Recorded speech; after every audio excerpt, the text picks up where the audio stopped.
Short. Not much cover to play with, limited opportunities for the compound, so fights could be coming your way. Absolutely, you're right.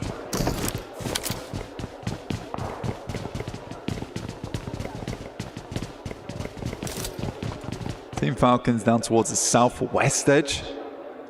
Like you said, Chinky was free as they'd left it quite early, but they're going to have to get past school right now. They're over towards apartments.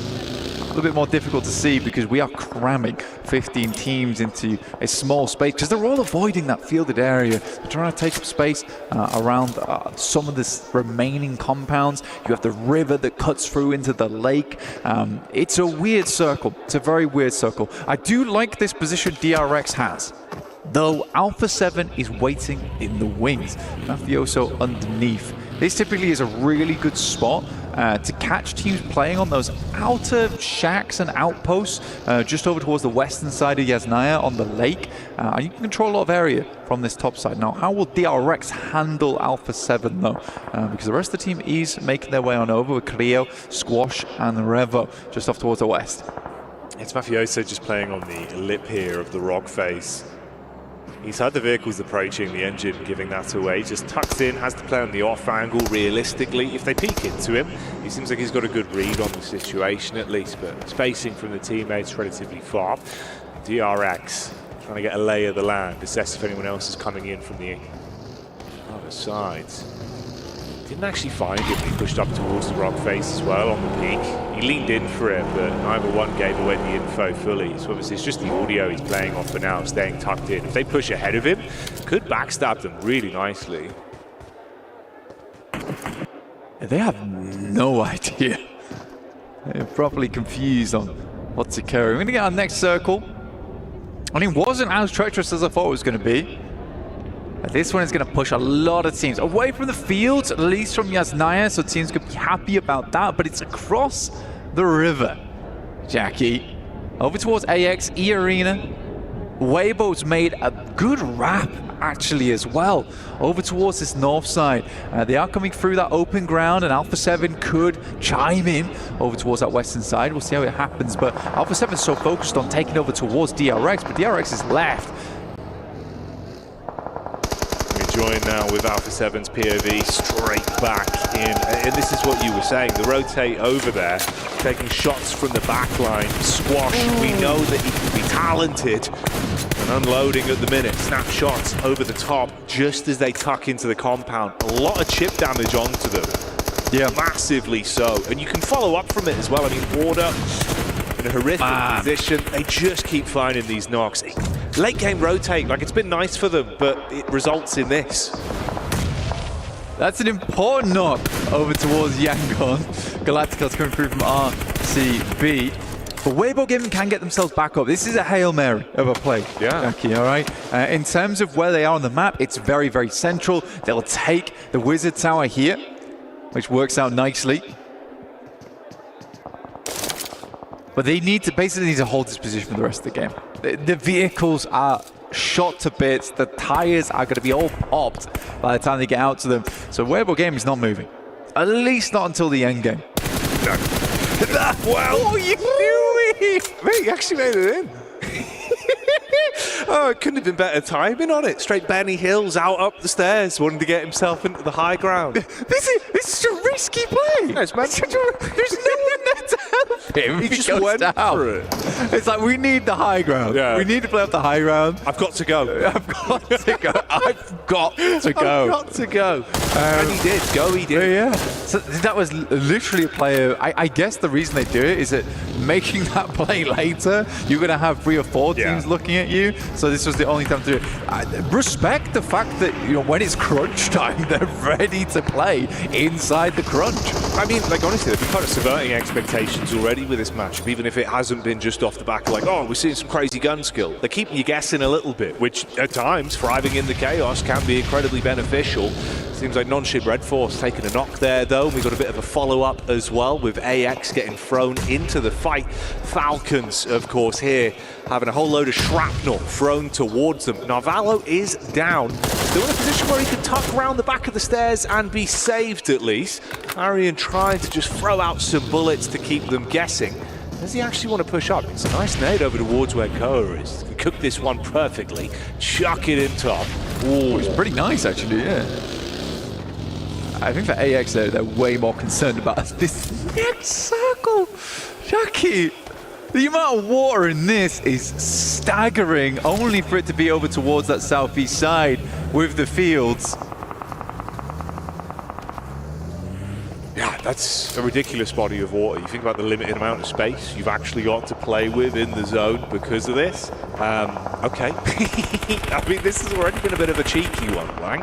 So let's see where it goes. Nongshing Red Force here, just eating bullets, trying to use the water as some sort of additional cover to work with, throw it off, but no. I mean, Alpha 7, eyes like a hawk at the minute, dialing onto them. We do say goodbye to another one of our squads here. Going out second, of course, with Power Game be the only full wipe that we had way back at the start of the game. That's why there's so many teams still in play here this late into the matchup.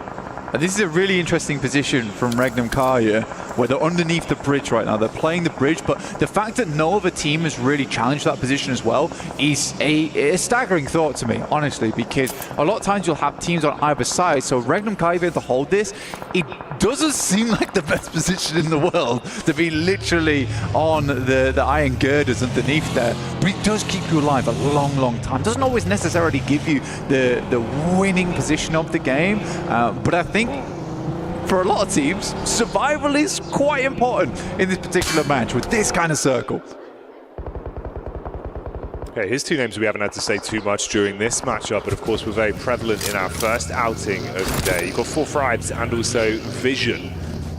We're both fighting down towards the outskirts. Similar kind of setup here, actually, with some of the teams that could be going head-to-head relatively soon. AX on the force down with E-Arena coming in from the back line. Henry might get caught. And you've got Falcons that will be waiting in the wings as they get lower down towards the roadside as well, with Vision onto them. Oh dear, Blank. Potential for some interesting little bouts here. It's a wide spread, though, from the arena. So they've got a lot of a lay of the land onto it. They can try and get a bit of vision onto the backside with DRX and Alpha 7. It can't really afford to play anything too close here for E-Arena, because the space is just absolutely diabolical to play in. IQ, very, very good player. Been playing for a long, long time. Smart guy, hence the name. Looking to lead for Thrives. Towards a victorious push here versus Vision. They already find some good damage over their way. He's slowing it down. He's running circles around them. Vision realistically just have not had an opportunity to move too much over the course of the past few minutes. We'll come back to that thought as it's DRX. They've got the opening chicken dinner of the day. Now they're just being given an explosive breakfast with nitro being thrown their way. Nade after nade on top. Weebu as well, still being able to get stuck into the fight from the side as the bullets hit. Hyunbin on the nade back, good for one, but he's got a full army coming his way. I mean, this is E-Arena with a wall of smokes in front of him, effectively just him left. Everyone else has been taken out, so DRX, if they want to get the back-to-back wins, it would need to be an unbelievable effort just from Hyunbin with an awful lot to get done. Yeah, he's in a bit of a struggle position. Luckily for him, E-Arena is getting walloped from the sidelines. Oh, what a problematic smoke there. Dissipates, and his eyebrows raise and are visible to E-Arena. Falcons somehow make their way in front of AX here, which is nice, and obviously take out the opposition, but what a disgusting circle this is. All lake, all field. Fireflux currently holding down towards Vision and 4 Thrive, so even if one of those teams gets away with their life, they're still going to have to deal with shots coming through. Well, Vision actually able to sneak on past using that ridgeline on the west towards the roadside to make that happen. Nade after nade. It's good damage. AX being able to find opportunities to fight on their terms in both matchups we've seen today. Going for the full crash as well. The Rhino maneuver with the vehicles over the top side. Hitting heavy onto the Falcons. Now Valo at least with the reply back. Good for one. No. The nade on top of the team. Oh, Henry goes down and so do the Falcons. Oh, mate. Feels like no one really wins there. To be honest, I think that should have been an AX just wiping out Valo. plays a risky game, drops a nade at his feet, finds 2 on the knocks. Somehow it happens. Team Secret, Lil Boy will go down. That's Jaiki in the back there. This is Team Secret all the way on the northeast side, coming out from Yasnaya. Alpha 7 made a big swim down towards the center of the circle. As we said before, Weibo have just not been able to move all that much. Their vehicles are shot. It is Yangon Galacticos still making this one happen, though they lose Say Cloud. It's nice seeing the energy as well from Team Secret actually into this one. A lot of yelling already from them on the player camps. You can see they're trying to keep themselves fired up. Opportunity to steal away a couple of elims so far. And it's put them in a pretty good spot. I mean, you know, Influence Rage, top spot with 6 points, but you're at a close second, still able to build more as well. We've got 4 players alive. Now, off the back of what was a crazy dive in, Order still from a position to find more impact. Team Secret still popping up there and again and again. Regnum Kaya, they've got a lockdown on this western side of the circle. It's such a nice place to be in where you really don't have much competition. They can get involved when they want, playing off from this bridge position. And again, a lot of teams didn't put stock in this, and I don't know why Regnum Kaya was the only team to make that choice earlier on to pick this one up. And to be honest, it's a bit of a change, honestly, from their usual play. I think that they took their time moving from Rozhok a little bit further across towards apartments. A fair few times on these kind of circles, they've been caught out where they move too far and too fast. The circle ends up coming back their way, and then they struggle in the future because of it. And it should have been an easy pickup. Order attempts to make the cross, and that will be one. More in the pocket of Regnum Kaya. Yeah, the man himself, Silas, on screens, looking to find some impact on this one and build up the elims for him from the position they've got with the cover to play off. Now, Weeboo been taking their time. Feels like they've been, you know, given a bit of plot armor with some of the fights they've survived throughout this map. Maybe that's about to change. It's a good peek in. Loxy lops them up, shuts down one. There's the reposition close into the ridge as well. The rest of the squad not really in a position to attempt to trade, and the angles just don't favour you. You've got covered either on that side with the rock face, you've got vehicles to play off of. My God. With a quick peek, good headshot there. Yeah, that was nuts from Toshbek. So low though, but you need to get that headshot coming through from the Mini 14. Stake 3Z going down, just Suk remaining, our slightly more unorthodox player coming through from Weibo. On that big split they had earlier on. Alpha 7 do make it across, by the way. They got a heavy amount of damage, but managed to make it happen. Toshbek looking now, but you can see from staying in this spot for a long, long time, resources aren't looking all that great. Yeah, running low. That's the factor that could come back to bite them the longer this one goes on. I was curious to see if things would keep developing in a good manner for Team Secret as well, as they had a nice little bit of choreography there for a while. They were finding fights where it looked like it was working well. I mean, up to 6 elims, but they've been shot in the back. They do at least still get the knocked player back up, so it's going to be okay to reset from it. That's the last remaining member of E Arena as well, just down towards the coastline there in Joker. Meanwhile, Alpha 7 low here on resources, but can they build back up from forcing out? What are you doing, Carrillo? Oh, mate, what's happening? Bladed him. Hey, here's that initial fight from earlier on versus Influence Rage, and Drang just holding it down in that front line. Diego goes down as a hopper from Lil Boy, and he just holds the angle apparently. Yeah, I guess so. Kind of setting this one up where it's like, oh, this could be big for them, force them out, take the position off them, get some gear. Nade to the back of the face. Love that, but let's see if they can save Revo, get him back in the fight. Meanwhile, they're being collapsed upon though. So this is Hora coming in from the top as well, looking to really put the pressure on here. No fear, living up to his name.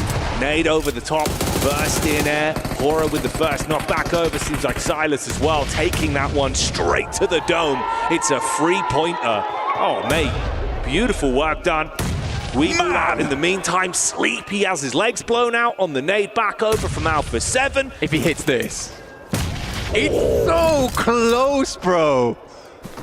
That second nade was unbelievable, but Forever was able to make his way down and hit the shot. Regnum Kaya will go out there.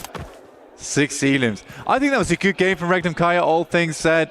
They just got themselves into a position where couldn't quite figure out a way to remove themselves from it. Again, I don't think the circle favors them at all here. So I do think it was decent. For Carrillo, yeah, head down focused. Definitely should feel a little bit guilty about what he just did over towards Revo, who was revving up to get a good nade over towards Regnum Kaya earlier. Yeah, I mean, that's the thing. Like you say, if you can at least recover it individually, then it'll be all right. We can forget about the bad times and the possibility of it maybe being better than it should have been. But we'll go from here. You forced out the team underneath, so no one blocking your path. It allows at least a bit of a reset from Hora. A lot invested into that, though. Unfortunately for them, they were hoping it would be way cleaner, right, on the dive in with a third party. You get left with just 2 players. It is going to slow you down. So many nades used as well from them. So back pockets relatively empty, and there's not much to pilfer from what was underneath the bridge. Yeah, this is such a weird circle as well. You do not see this kind of circle for many, many months at a time. It's a very, very odd one. I don't think I've seen the circle end up around here for a long, long, long time. Pretty much for Thrivesource, Fireflux do have a big position here purely because they have the ridgeline to play around between one another.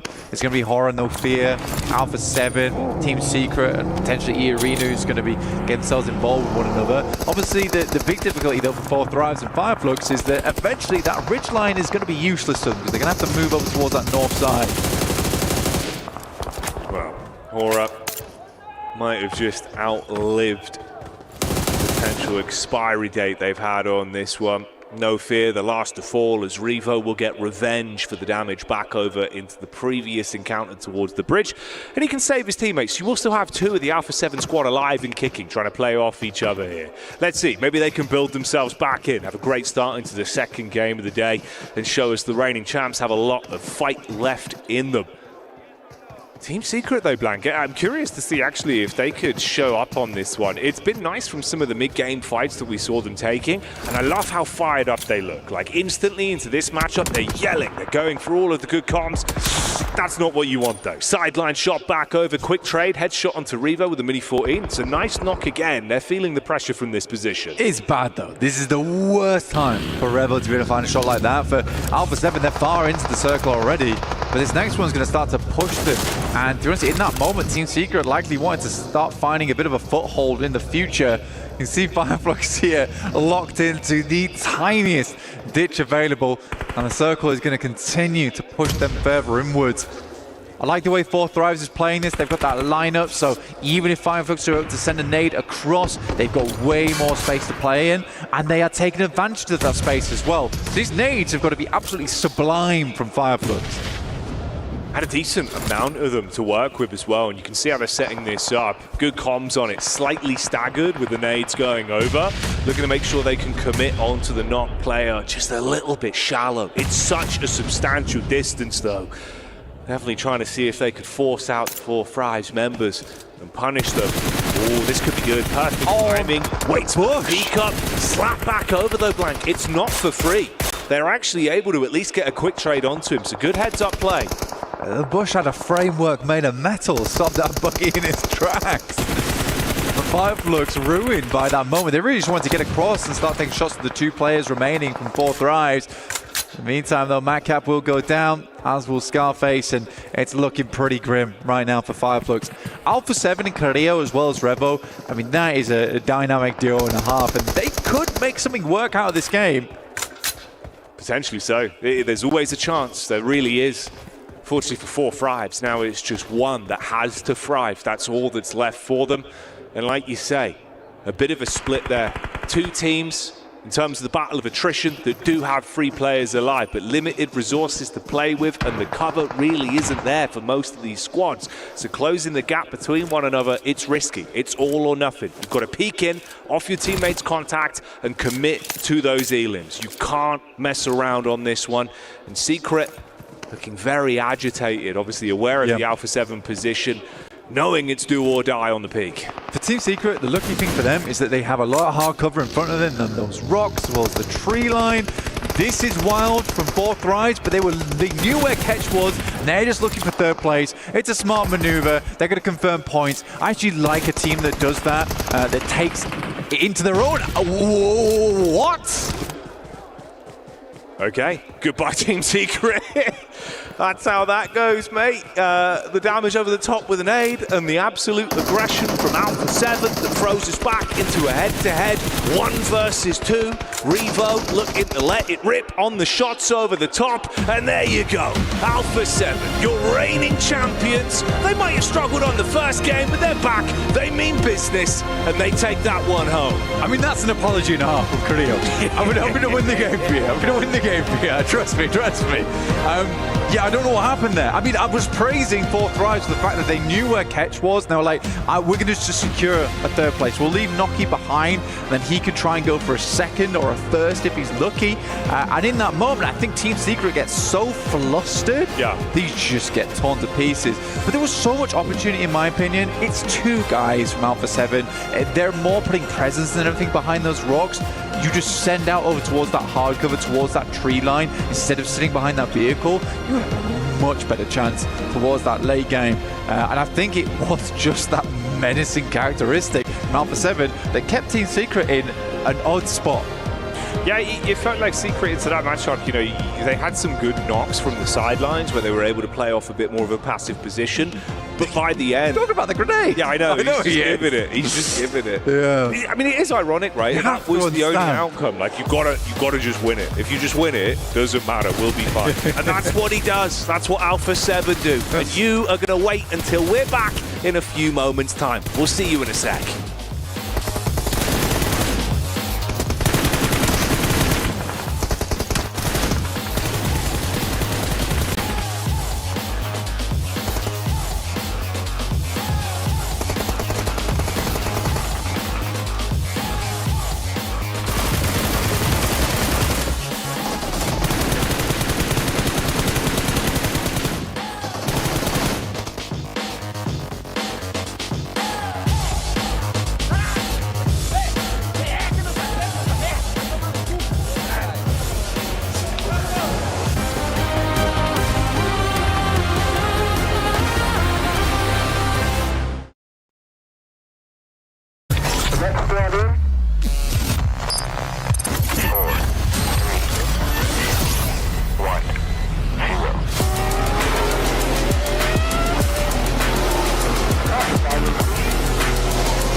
The defending champions making sure they show up in the first day, and boy did they end up showing up in a big way as they were able to clutch up a win here on the first Erangel of the day. Max, I'm going to be sending it to you right away, and I'm going to be calling you out because you kind of did a bit of a reverse curse on them. You were saying this team is just going to get absolutely eliminated with the rotation that they were doing with that swim play. It ended up working out for them, Max. If you guys want to know what I was saying backstage while that game was happening, I was just like, no way Alpha 7 win it. No way Alpha 7 win it. No way? Right?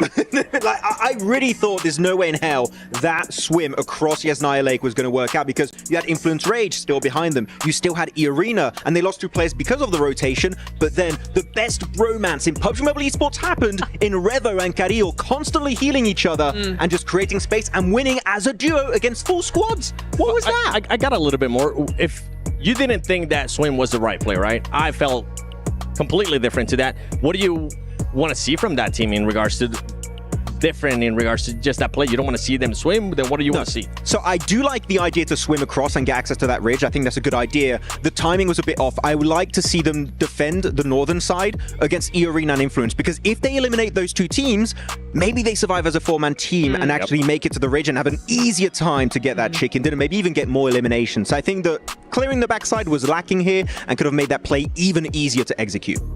Yeah, I think so as well, but we did have WBG as well in the back there, which added problems to any of the rotations. I mean, it was kind of the lesser of 2 evils, really, because WBG, A7 had a really good position in the beginning of that kind of late phase. That compound was phenomenal for them, controlled a lot of that northern ground. WBG coming in, they were like, not on our watch, you're not.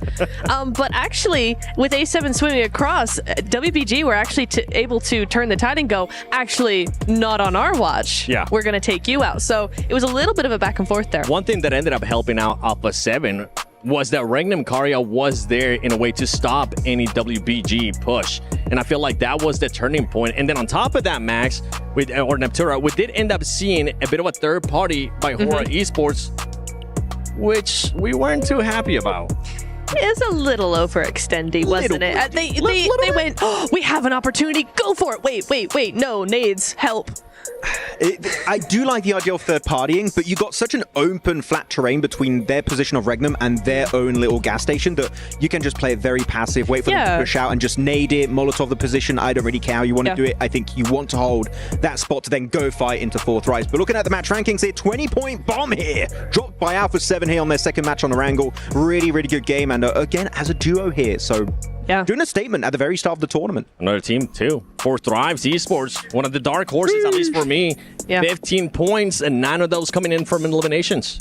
It's really nice to see. I think we've seen actually a really good game for them. I liked the position because typically we see them do a lot of third party. Certainly in Sandhawk, the name of the game for them was that third party initiative. But here they actually played it as a 4-man squad in a field, playing for position, playing the position in zone as well. And I think it was actually really nice difference to see from them. We've seen a lot of Pakistani teams making globals like I8, now we've got 4 Thrives.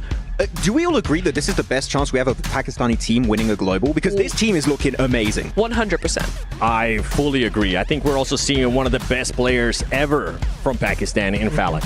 Oh, yeah. The 1-second nade specialist, you know. He's been having some great times at KMSL CSA. They're going on to the second page. DRX not quite able to follow through with their initial chicken dinner over on Stanok and getting 0 point the bubble here on Erangel. That's not good.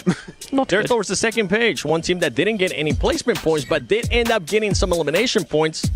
AXTMG, Natura. Yes, they did. I actually really liked how they played that against Falcons. The initial fight over onto Falcons in the guard tower, they tried it, saw that it wasn't going to go through, and they went, okay, cool, we're going to back off. Awesome, love that. Then Falcons actually took a position that was down on under a ridge a little bit, and I think it was really interesting that AXTMG actually took that and went, we're going to approach this as a third party. They did not full send. They didn't do anything. They used the ridge to scout around, to kind of run around the ridge, throw some nades. Once they got like a double knock, then they just full sent in. That is more like a third party play than an actual 4v4 confrontation. So I thought that was actually really interesting because that is AXTMG's strength. And then no survivors. And then no survivors remain in that like wasteland of that fight. But I think actually there was another option of available for AXTMG. I wish they would have opened up their third eye for a second and just like saw that option, which is maybe third-partying Vision versus Four Thrives, and the southern side could have been a decent play. You go onto that bridge east of Rozhok, play it passive, you don't have to fight Falcons, because guess what? Even if they do win versus Falcons, later on you're going to have to cross Regnum Karya and WBG and Hora, so I think it would have been a good fight to claim a position at that point. Before the chicken dinner, no way was going to happen after a big fight versus Falcons in that specific spot. Well, with what I'm seeing so far from AXTMG, I feel like we got to go into Dr. Suleiman Al-Habib hot takes, because my hot takes is, with what I'm seeing from AXTMG, I feel like they might end up going to the grand finals, and I'm hoping it continues on. Max, do you have any hot takes? I'm not sure if it's a hot take. I think it is, personally. I think hot drops have no place in a global tournament like this. Agreed, especially after day one. Nep? I think A7 are going to win the next match. Back-to-back, day one. Let's go. Is that a hot take? Excuse me? That's a hot take. All right. Well, you know what? I'll let it slide. It's for me. I wonder if Reflections is going to be maybe changing his hot take. I want to end up finding out. So you know what? Let's send it over to John Allen and Reflections. Okay.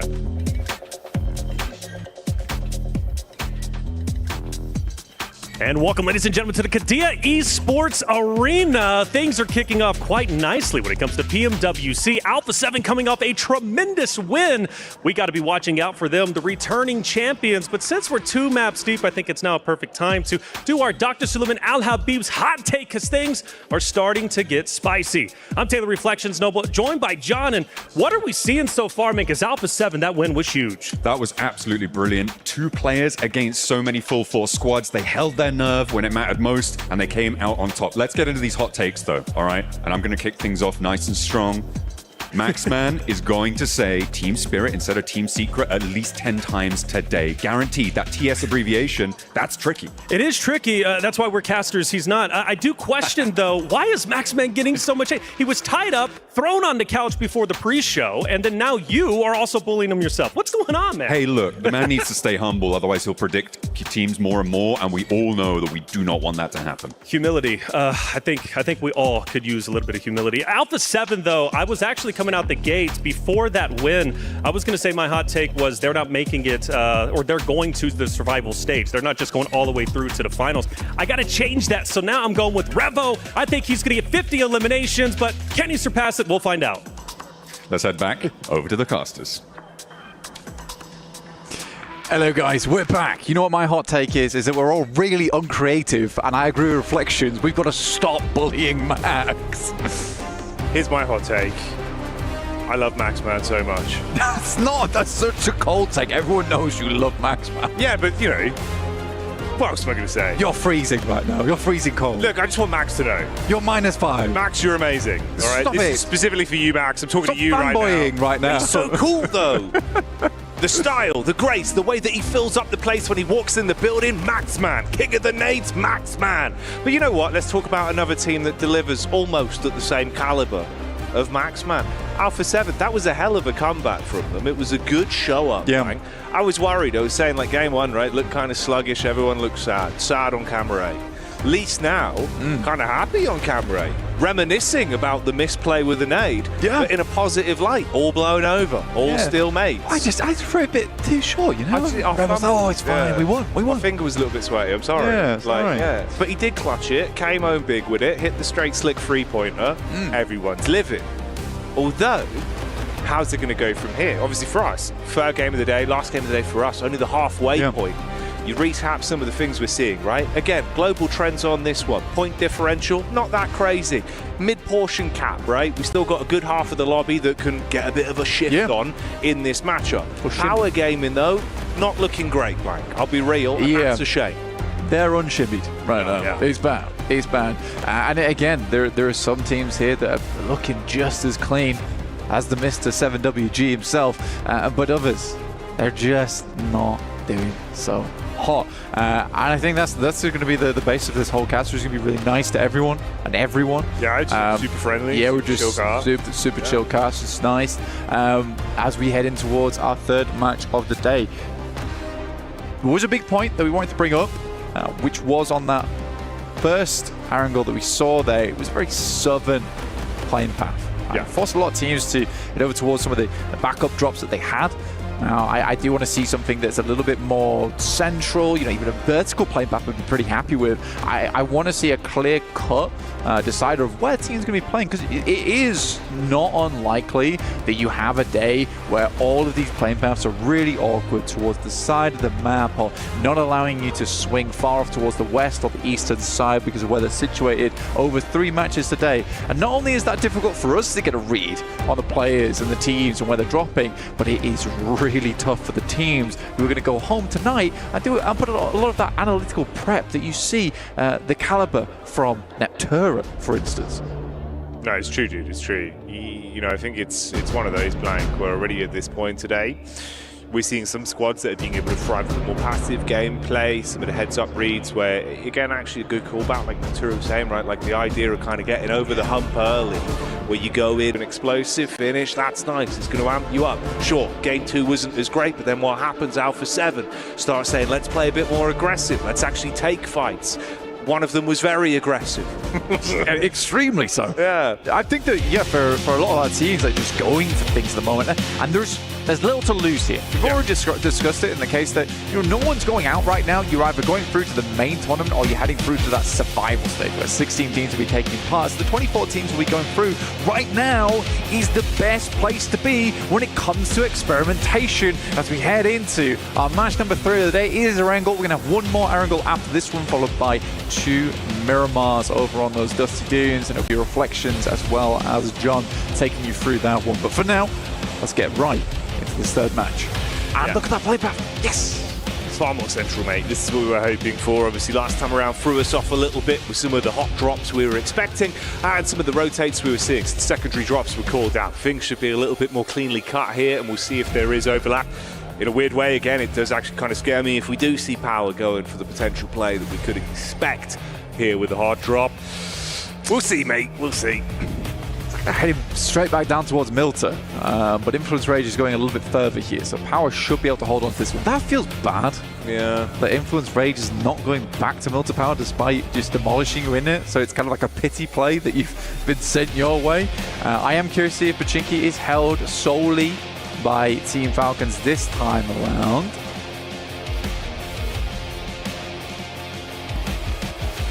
I like the fact, again, actually, we do get sort of the distance there from Team Secret, but do seem to be playing this far slower wick of the game. Let it burn late into the night, you know, don't want that one to burn quickly. Yeah.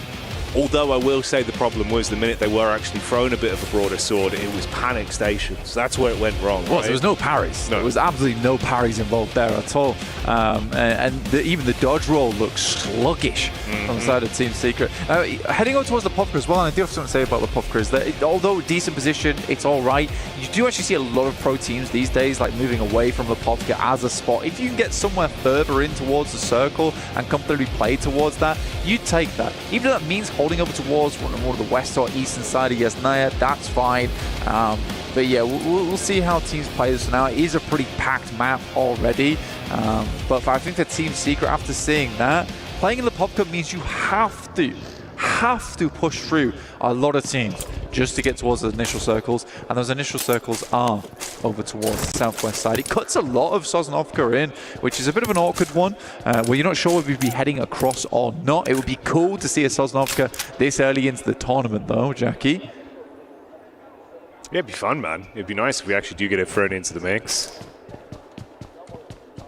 I do love these wide splits. Sorry, just a highlight there. I know, obviously, map feed-wise, just looking at how Weibo are going to be able to rotate on this one. Nowhere near as drastic. Backline of the DRX late. But anyway, we'll focus up with what's happening here. You've initially got the POV of Alpha 7. Alpha 7, for those of you tuning in, of course, I'm sure you're aware, they are currently the crown holders, the kings themselves, who took the trophy last year in a rousing affair. Some incredible plays, back-to-back games where they were popping off. And really, it was a bit of a nail-biter towards the end of last year. Like, you know, you're thinking sort of them and Reject, like who's going to take it, which region's going to show up. Coming into this one, I was a bit worried with the result in the first game. Glad to see a massive show up, even with it just being a duo that had to get so much done. Some diligent PUBG Mobile shown from them the previous outing. How's the rest of the day going to go, though? Will Neptura's hot take become a reality? A back-to-back chicken dinner for them. would instantly be the landslide of, all right, maybe it is going to happen again. Like, that's the sort of hype you want on a day one. I think for Alpha 7 in particular, they're a team that really, when that momentum starts getting rolling, it's hard to stop them. They're very much like an avalanche in that respect. It's hard to deal with that, and if you're not careful, you are going to get covered and buried underneath the snow. Alpha 7 is going to be bringing down upon you. So I think that for Alpha 7, getting that win there, especially where it mends that relationship between Cleo and a Rebel very early on, where that could have been difficult for them. But that makes you feel really good, you know, because instantly, instead of having what would have been a little bit of an annoyance, right? It's a bit frustrating. Now you have a bit more of that brotherly bond once again been stricken there in that map, which is cool. It's very cool to see, and I think that would help them. And I don't think Neptune is far off from the mark. I do think for Alpha 7, this game could easily be a good one. No, absolutely. Even though she was smirking while she said it, the point does really reign true and could certainly have a lot of credence. And you're right, bro, you know, not cutting the cheese with the chalk. I think absolutely it's one of those where you would have been fuming with each other had you gone down on the back of that nade with two key players as well. Right? Being angry. You won it, and like you say, it's brotherly love. Everyone's having a good time. The boys are back in town. DRX, they were in town for a second there, but one of them has instantly been shut down. You've got the drive in from Falcons that have spotted a weakened target. Solo and isolated. Blessing from that, you do grab another vehicle off the back and get the 1 point. Yeah, unfortunately, DRX went to town. You know, it's like a boys' night out. You're going to lose one of them eventually. Where's he gone? You find him at home later. So I actually never came out. I was at home the whole time. Sorry, guys. Stayed in the plane. The DRX down to just 3 players there. They had a good start to the day, but if you look at that, 19 points, that's all the points they earned there on Sandpot. True. They earned nothing on that last game, and I think that for Arangel, it's a very important map to be able to perform on, so I'd be very unhappy to see them go to Arangels with nothing to show for it. The Falcons, though, we were talking about earlier, you were talking about feeding the hot hand. I like what the Falcons are doing. I do worry a lot of times about the Falcons in terms of their more passive gameplay.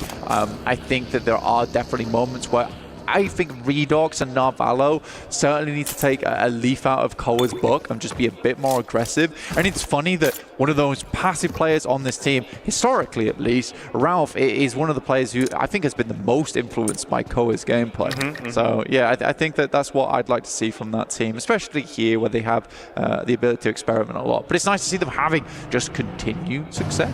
Yeah. It's hard as well because it's a double-edged sword when you have such a really infused fan base like Falcons do, especially when we're here, right? Like we're in Riyadh, we're in Saudi Arabia, and you can see the excitement that's going on there. Everyone's cheering after they get an elim, after they make a play. Yeah. That goes both ways. If suddenly everyone goes quiet, you notice it, and you know it's for you four alone. Dude, even in PMSL EU over towards Turkey side, right? When they were playing there, they looked stressed on their bad games. All eyes on you, bro. They look stressed on their good games. And I think that there is a lot riding on them. There is a lot riding on them here. I think personally, if they can at least get to the top 8 after this group stage, I think they'll feel so much more comfortable. Just going straight through to the finals there and not having to deal with it, that will be the ideal scenario. I mean, even if you think about just the fact, we were saying like, oh, everyone is literally forced to stare at Alpha 7 on a pedestal, on a plinth, literally in the arena. They were called out by name. They were there. Everyone else sees Falcons as well, separated from the rest of the squad. It makes you kind of have that animosity of, we should take them down. We should make sure, you know, that extra oomph on the other teams where some people thrive on that. Like those little elements come into your mental game. It affects how you play PUBG Mobile. Suddenly it starts to change a little bit. You see those targeted fights.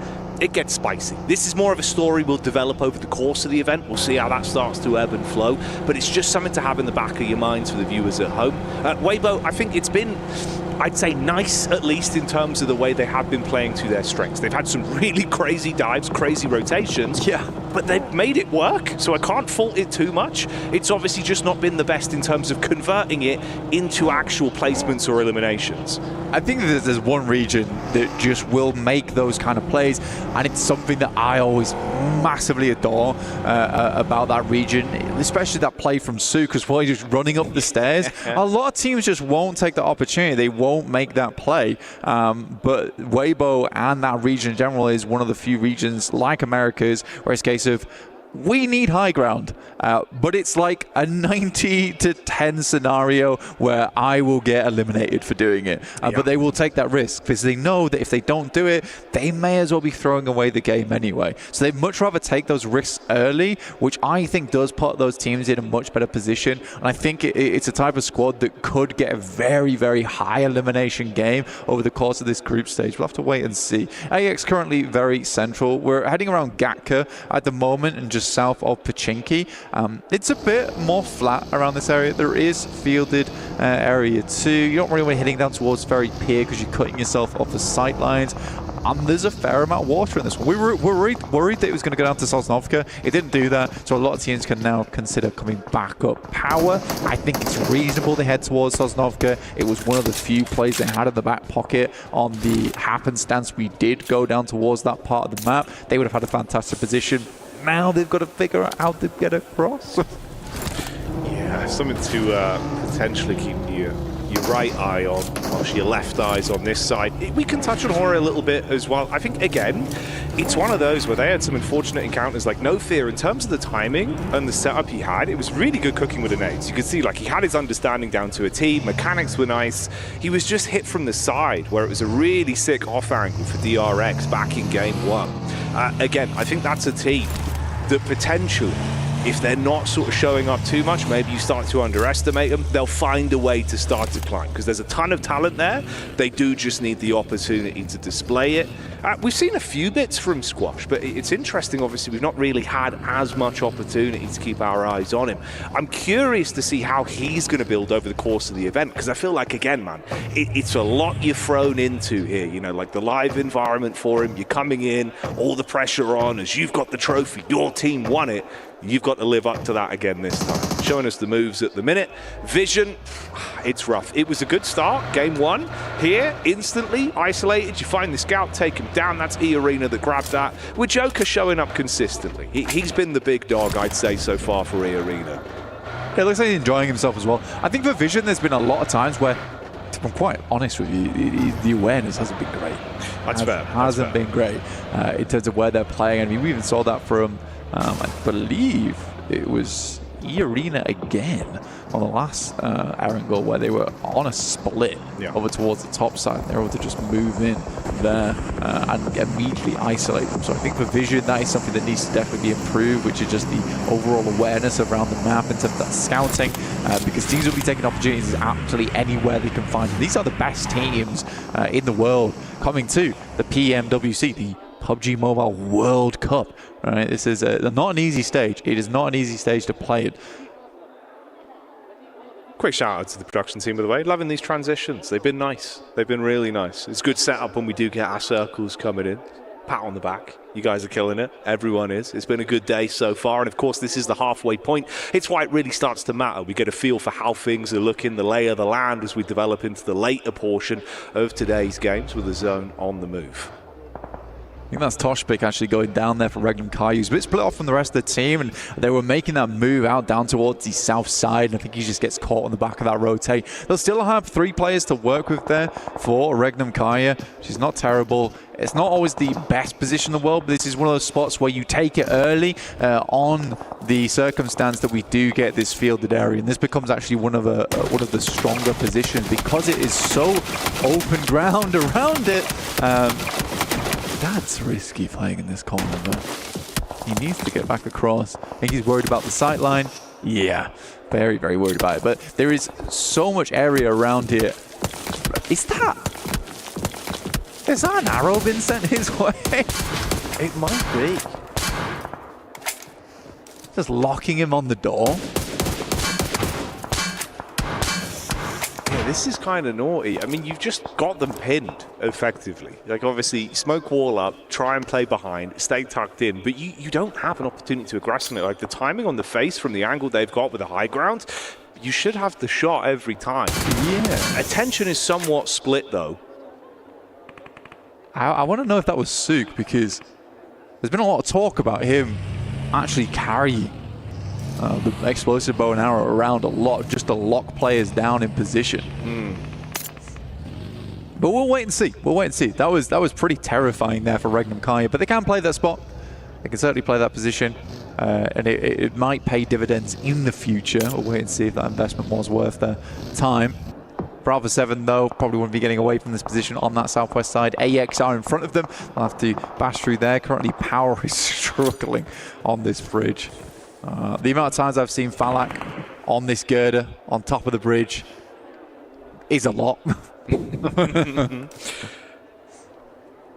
It gives him so much vision as well. Ooh, okay.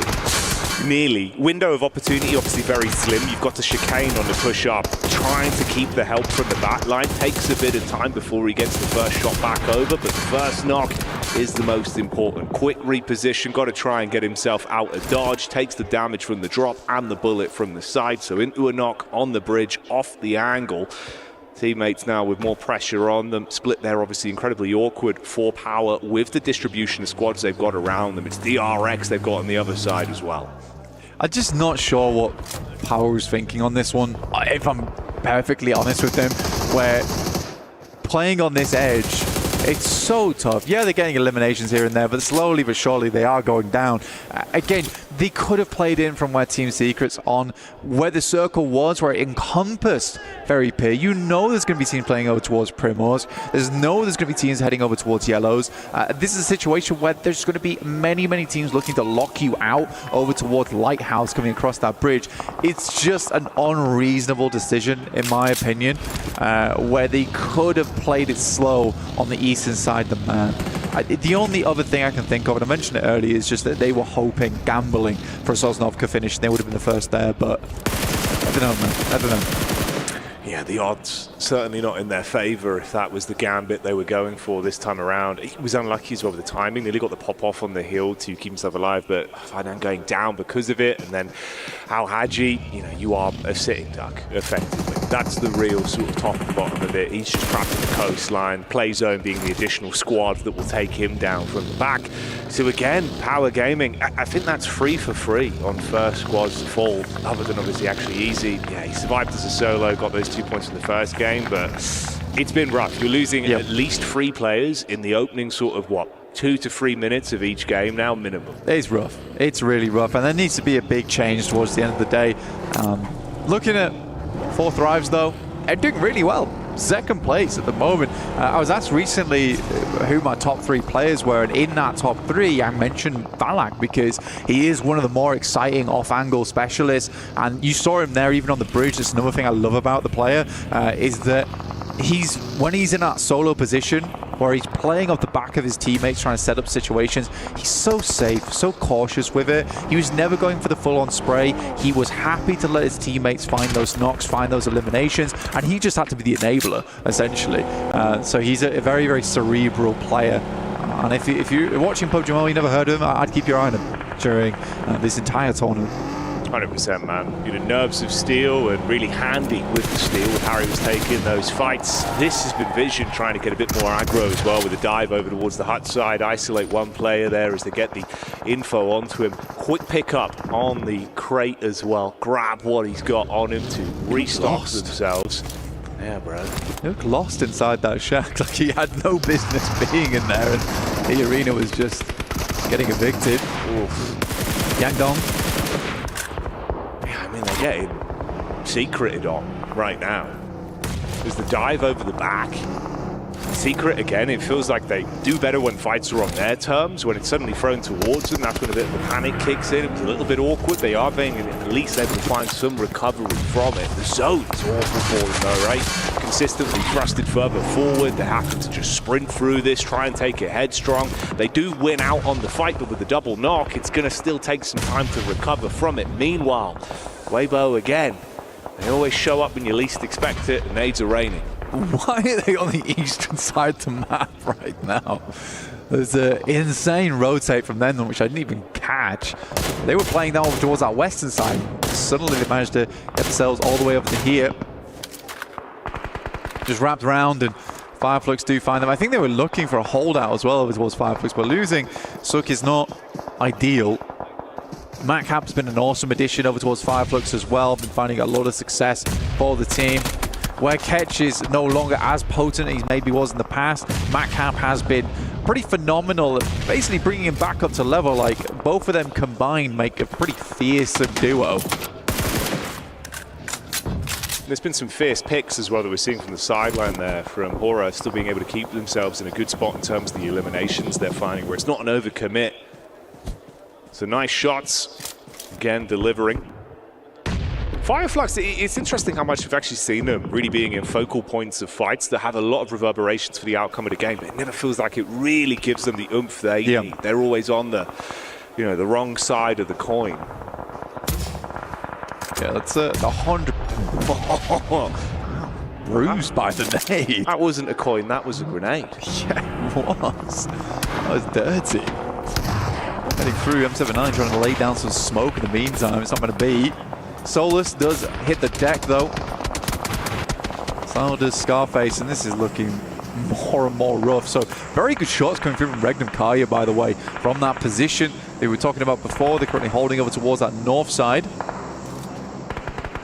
Shame for Secret as well. If Team Secret were looking to build and compound off the points they were able to accumulate into Game 2, it's not really going to work out as well for them here. You go down relatively early, third squad to exit stage left.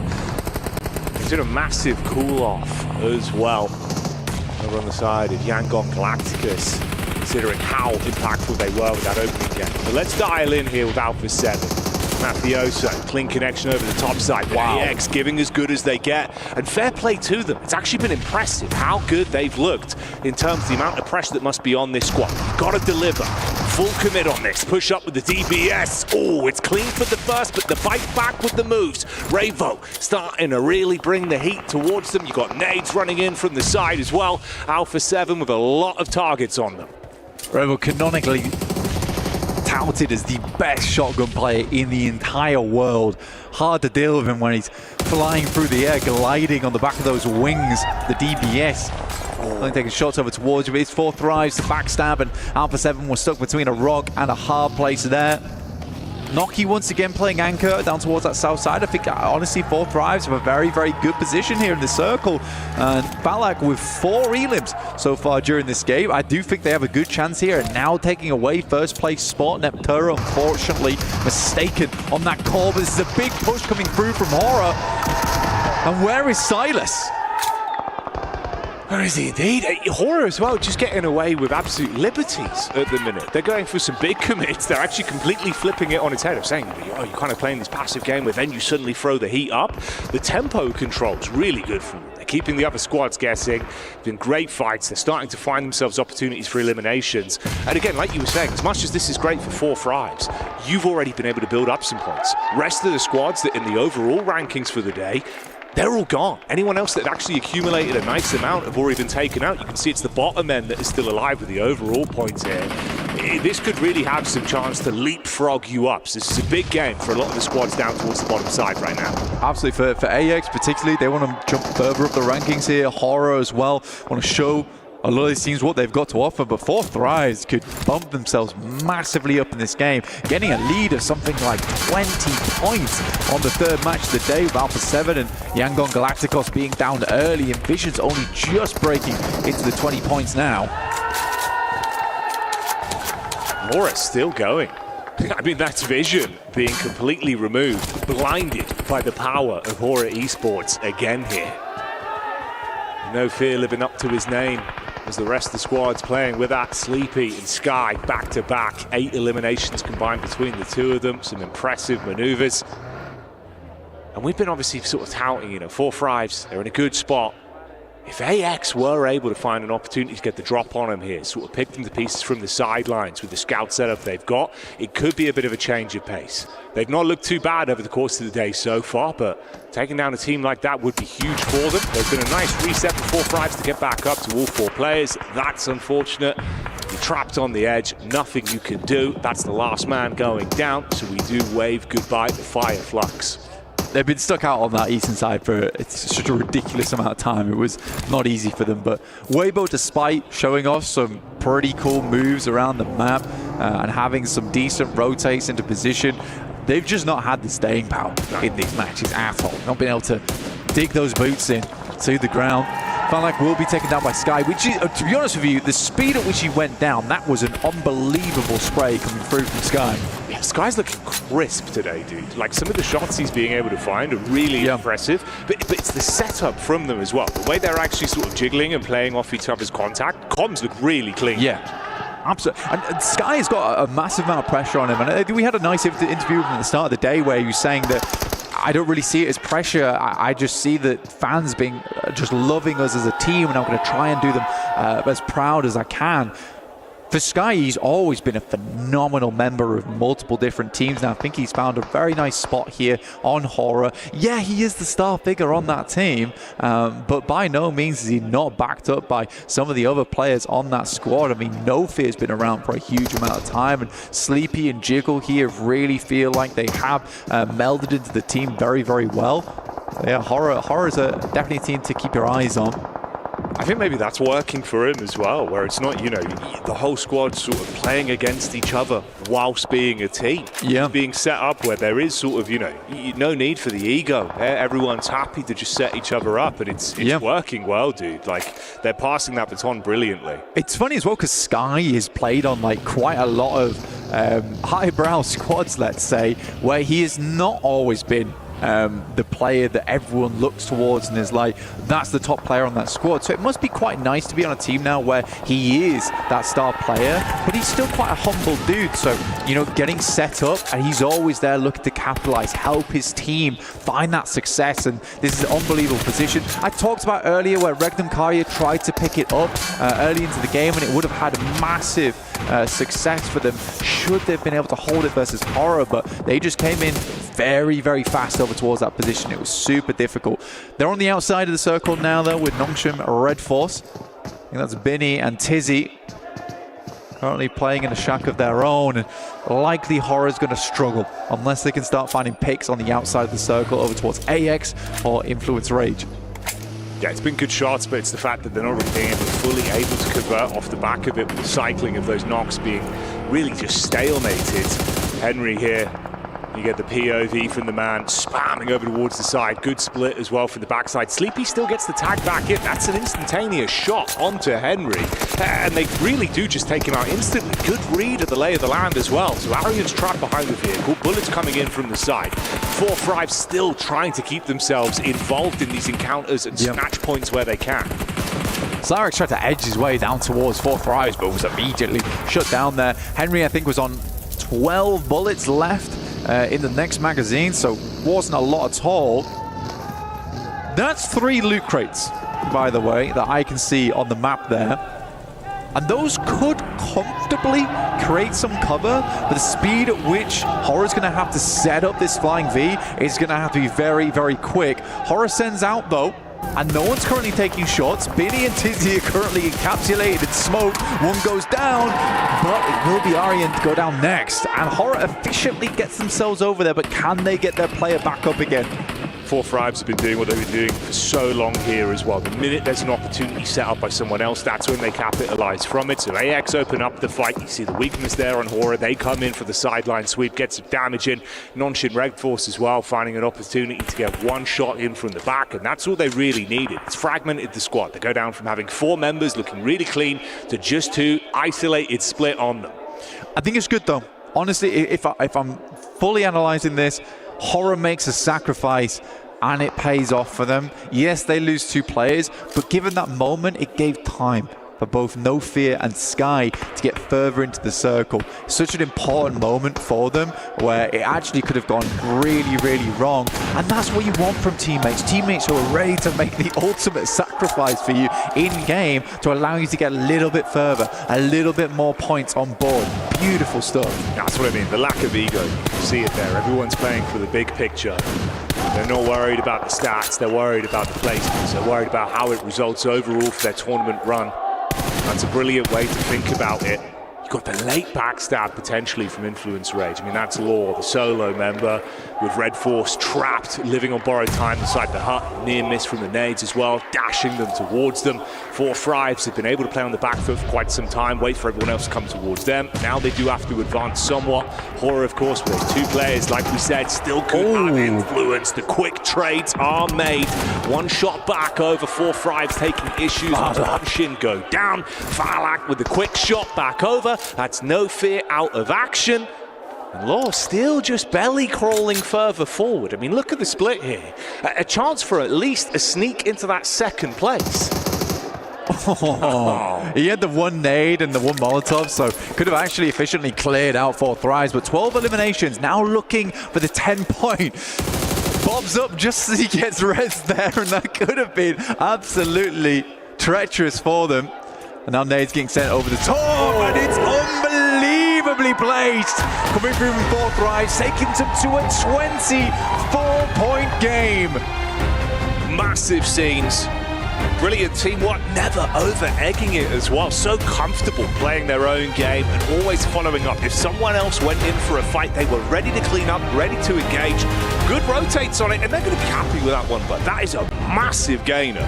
It's huge. You were talking about it as well, where you were saying that a lot of our top teams were just out early, and it was really only 4 Thrives still going there. I think off the back of that game, they're up to 43 points, if I'm not mistaken, which is a really big result. And again, a lot of the top teams went out fairly early. I think they're right now looking at around about a 20-point lead at least over a fair few of our squads there. But Horror was another story during that match, looking really, really good.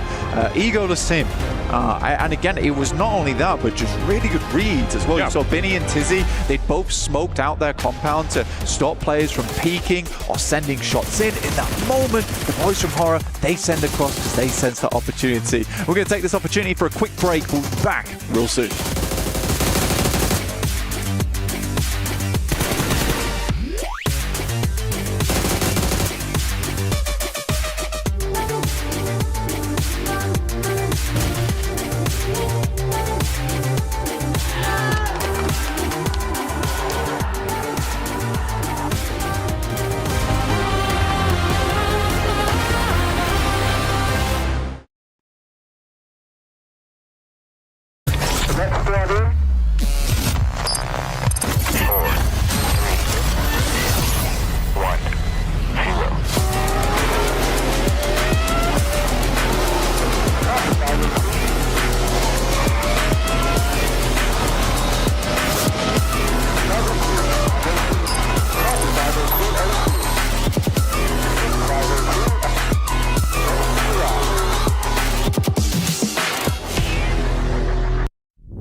Pulsar Legionnaire available now. First outfit with special head animations and voice lines. The Pulsar Legionnaire set comes with its own super cute voice lines that can be toggled on or off. What happened? Bye, friend. Hello, Earth. I'm here. It also features the upgradable Hyperion ship DSR and Jet Reaver glider with special animations. Experience parachuting like never before. That's not all. Even more rewards await. Event period, July 25th, 2025 through August 26th, 2025. What are you waiting for? Get the new Guild set now.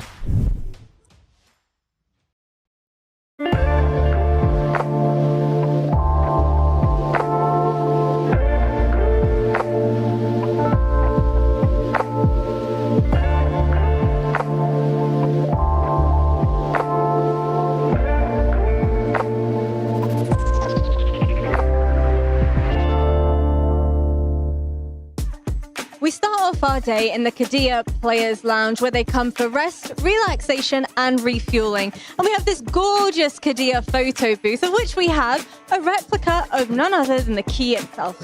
I'm going to take this one with me. Across from us, we have a reaction royale, where players can test out all of their fantastic reaction speeds. Doc C, by the way, for Nongqing Red Force, is only at 15th place. I don't know about you, but I think he could do a little bit better than that. We also have a lovely viewing station for all of our esports players to enjoy and bask in some lovely, lovely PUBG Mobile. But what would a player's lounge be without a refueling station filled with caffeine, juices, healthy snacks, and maybe some of the unhealthy ones too? Speaking of which, I kind of want a snack of my own. Sorry guys, squeezing through. Thank you very much. Iced coffee, my favorite. We then head on over into none other than the Heroes Club, where we end our tour. The Heroes Club is exclusively reserved for EWC victors of the past, last year, but also the ones still to come. Only time will tell which one of our PUBG Mobile teams will have the glorious pleasure of joining us in there.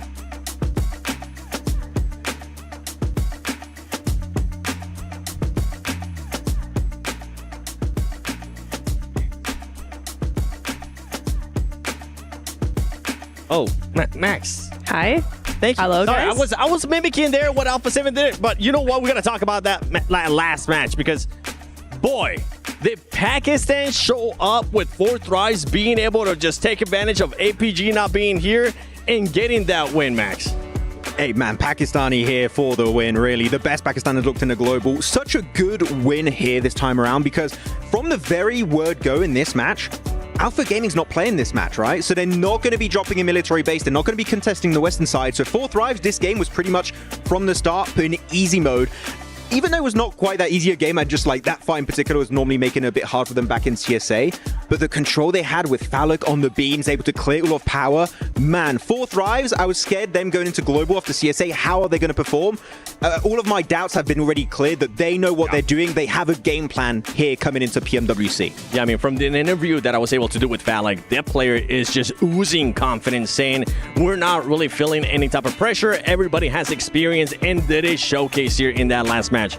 24 points, 14 eliminations, being able to back it up there with the win. On top of that, you have Hora Esports, CSA pretty much just taking over Neptuna. They really are. I mean, we love to see it, right? Yeah, and again, it's very top heavy. All for CSA, look at that, 24, Hey, 16, 10, and then 7 and 5 and down below. So, I mean, yeah, Influence Rage, kind of the silent partners there, even though they got the double elims. We didn't see too much of them. But yeah, 4 thrives and Hora coming in clutch there. Some really, really strong performances. Hey, I thought Hora were going to win the whole thing. I really did. But we can get onto that later. No. Let's get into it now. Get into it now? Okay. Hora overextended.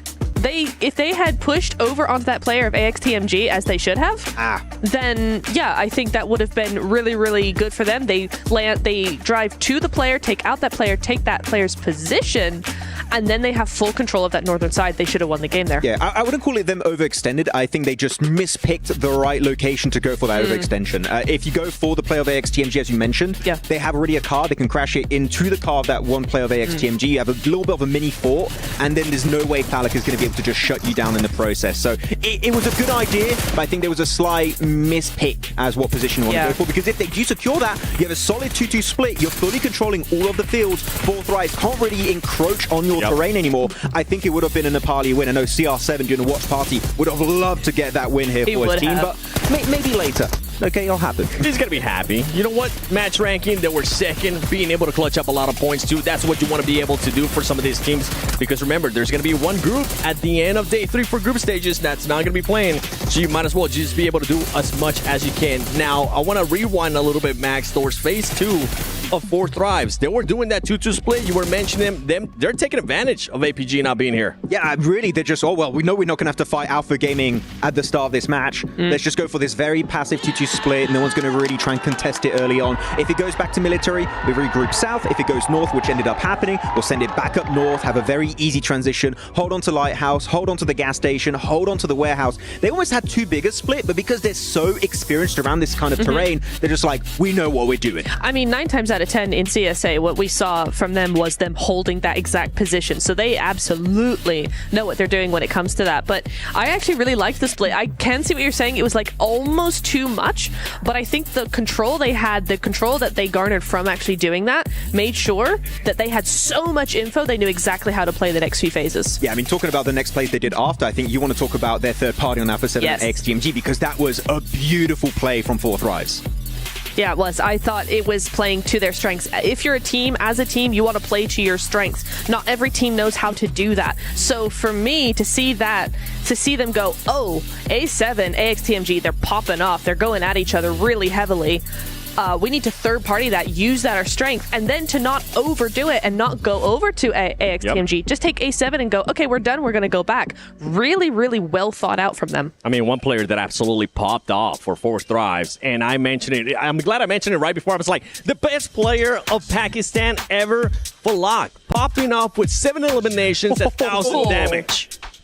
Okay. Okay. He's cooking. More than that. Jantasho. Oh, yeah, that's got mid-time. We'll have to learn how to say in Pakistani. We might need to need it for Falak in particular. Yeah. In the chat, tell us. We'll need a little bit of help, guys. But 7 eliminations, playing early on as the gatekeeper of the bridge, on the beams, trying to eliminate all of power. Luckily enough, he did get rezzed by one of his teammates who was able to play until the late game. But he was not giving up any angles. If he saw you, chances are you're living for 5 seconds maximum. Falak is being ruthless here in PMWC, and we're just 3 games in. He's off to a great start. Absolute eagle eye, right? And the thing is that this is usually what you want to see out of your star player, Neptune, right? You want him to be able to put up stats just like that. You absolutely do. I think it was a really, really good thing coming in from him. You know, we were talking to him. He was very confident, as you said. That confidence is starting to show. It's not being the overconfident. It's just really confident. And his team is backing him up like a champ. I mean, they have got that synergy down. So it's really, really exciting to see them coming out of here. Yeah, and you said they're confident, but they're also very respectful of this lobby. You talked about the third party with Alpha 7 and XTMG. They take Alpha 7, eliminate them. XTMG, that's maybe a bit too much. You know what? We're just going to take it back. And a lot of teams might have just fully committed and pushed in like, oh yeah, we're just feeling pretty good after eliminating Alpha 7. No, they go back. We have a strong position. We're going to play it safe. I like when a team can be both respectful and aggressive. That is the true mark of a champion in my eyes. One team that I do got to give a shout out to that you just mentioned was AXTMG. This team is not shying away from fighting top dogs. That was the big question mark. Is AXTMG, with the lack of global experience that they have, are they going to be crumbling? Is everybody just going to be stepping over them? That's not the case so far. No. They're willing to take those fights, and they're willing to take them quick too. And one thing that we saw is whenever they go into close range, it can actually go their way too. It can absolutely go their way. My big concern with them was their speed. I thought that they are actually a very slow team compared to the rest of the lobby, and that actually they've stepped up massively. They've seen that, oh, this is where our weak point is. This is where we could fall down and get overrun. They have stepped up massively in that regard. So really, really nice show from them. Yeah, you were scared about the rotates. I was a little bit more scared about their DBS game because as a region that hasn't played globally for a long time, as the special invite team, I was like, is your DBS and S12K game on point? And I was talking to Ocean Sharma. He said, it's good, but I was like, is it good enough? Well, clearly it has been good enough for some of the fights, like in Ruins on Sanok, for example. So that's a doubt that's kind of gone away for XTMG. Seems like they can back it up. And I do also enjoy how they played this game. They knew they weren't going to win this match. Yes. After that encounter with Alpha 7, we're not going to win this. We're going to play it passive. Let's try and aim for top 3 with a few eliminations. That is really nice to see when a team understands we're not taking this. Let's just gather as many points as humanly possible. I mean, and that's the player, right? Just gather as many points as you can. But let's take a look at the overall as we're halfway what a through lead. day one. Whoa. 4 Thrives, 43 points. For esports, 25. Four Thrives, chill. I'm cleaning my glasses just to make sure I'm reading that right, and it is. That is a healthy lead for 4 Thrives. It's what you want to see in the group stage, right? When you know you have a day off at some point over the next 2 days, right? It's either tomorrow or the last day. You want to get as many points as possible today. Yeah, I mean, I'm looking at DRX in particular. If we're going to go on a negative quickly on the first page, they got 10 placement points. They have 1 chicken dinner. Quick math, that means 0.0 points back-to-back on their angle. This is the map you have the most every day, DRX, okay? You are the Korean team. You have the Korean champions here, normally of D plus Kia. You're replacing them at PMWC, kinda. We need to see more, and unfortunately, outside of Sanok, nothing's been happening as you go to the second page here. Quite a few SEA teams in E-Arena in particular. When we're talking about teams that we need to see more out of, one that just pops into my head right away is Weibo Gaming.